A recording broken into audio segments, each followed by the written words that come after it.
I'm Jack Purcell.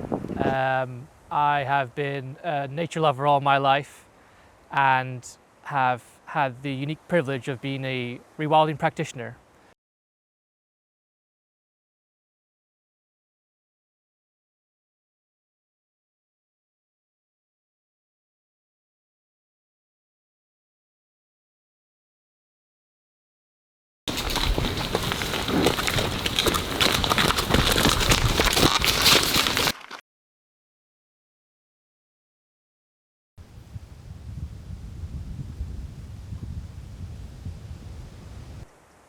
When we purchased the land back in 2019 and decided to do something with it that would be positive for nature and positive for the environment, we did a lot of research, and my research sort of led to understanding this massive biodiversity loss that we've witnessed over the last 10, 20, 30 years that's happened across the UK, leading us to be bottom of the leaderboard in biodiversity around the world. So when we looked into what could we do in our small plot of land to bring back some of the nature so many of us are fond of from our childhoods, but also enrich that and make it something more than what it was back when we were growing up. Part of that, we looked at a number of different schemes. How could we plant tens of thousands of trees and quickly realize actually that wasn't the right thing to do? That wouldn't actually improve biodiversity. And that's when I came across rewilding.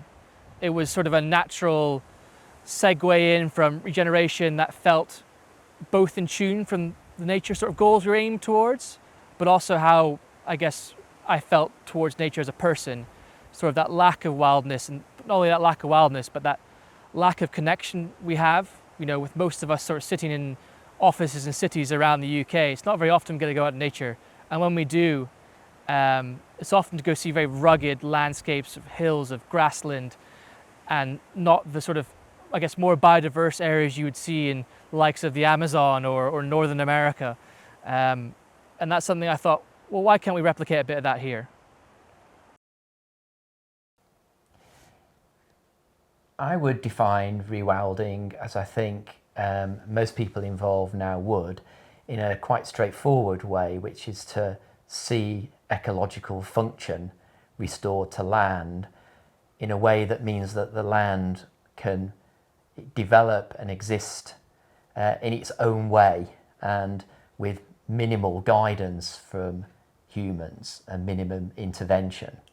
I think maybe it's a peculiarly British thing, but I tend to think about that maybe slightly differently.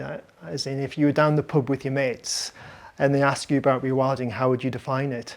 I think it's really simple. I mean, I think people overcomplicate rewilding, and at its heart, it's just about putting nature back in charge, or giving nature the helping hand so that it kind of takes over. So, yeah, it's about having landscapes where nature is in control, essentially, and obviously that requires to some degree some help from humans to get to that point where natural processes can take over. And what's really different, I think, between that idea and conservation is that idea of who's in charge. With conservation, it's, if you like, the people who say, we want to conserve X butterfly or Y animal, and we're going to, if you like, manipulate the environment to serve that particular purpose. With rewilding and ecological restoration, it's seeing what the land wants to do and see how it might develop.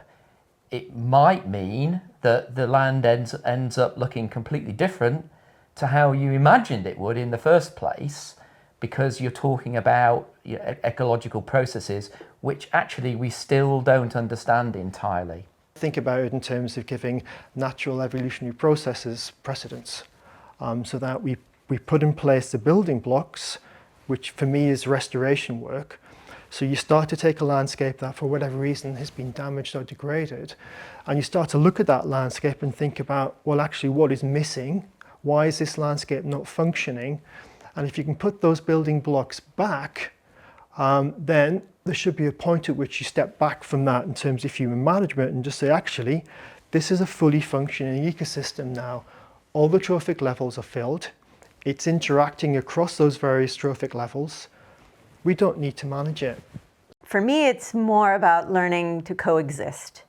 Learning to coexist with nature in a way that we may not necessarily have been doing, where we try to understand the processes and we try to not fight against them, but to live with them. And not just processes in terms of nature by itself, in terms of vegetation, in terms of trees and fungi, but also in terms of animals. And that also includes people.